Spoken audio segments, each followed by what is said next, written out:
led a group of developmental disability providers, and in New Hampshire we are facing a severe workforce shortage, and my understanding is it's nationwide. So one of the reasons for that is low Medicaid reimbursement rates.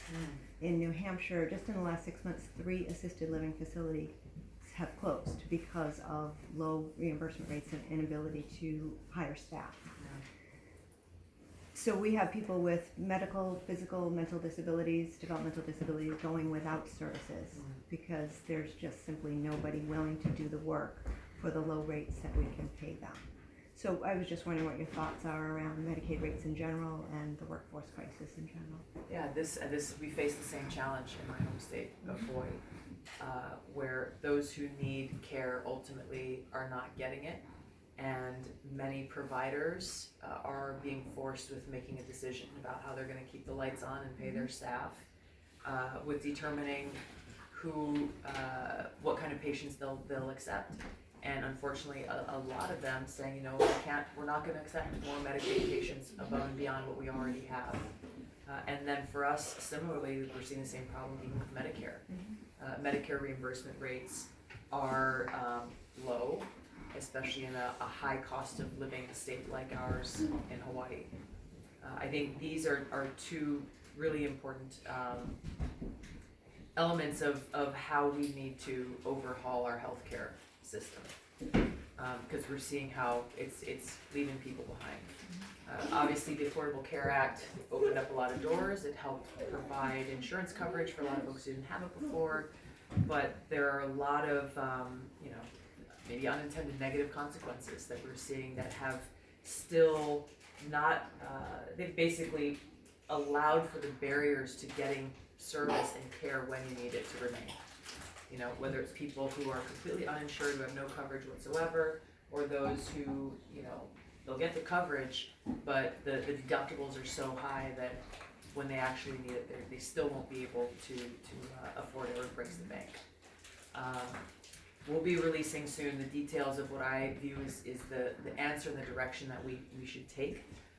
Single payer plus plan is what I like to call it. I look to countries like Australia and the UK for the models that they have that ensure that every single person in our country is able to get the quality health care that they need. It still allows for if you want to purchase supplementary private insurance, or you have some other option that you want to pursue yourself, or your employer provides it, that's your choice. But that does not take away from the reality that every single American will be able to get the quality care that they need. Some people say, well, this is too hard, or it's too tough, or it's change that's beyond reach. But I just refuse to accept that.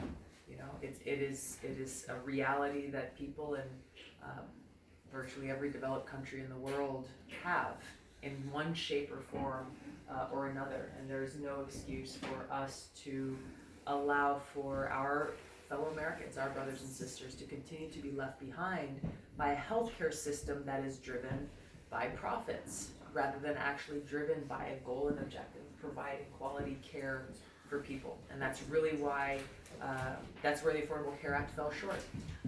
You had Big Pharma and Big Insurance, they had a seat at the table in actually writing the legislation. Their profits have gone up, even as more people are just really struggling to get the medicine they need, or struggling to get the care that they need. So as we are forming and working on passing our healthcare policy, number one, Big Insurance and Big Pharma will have no seat at the table as we're drafting this legislation.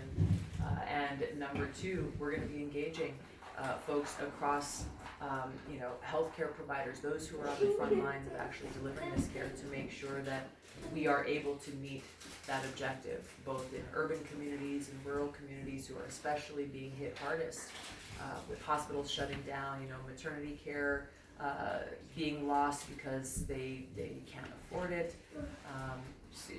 creating incredible hardship for those who are most often in need of help.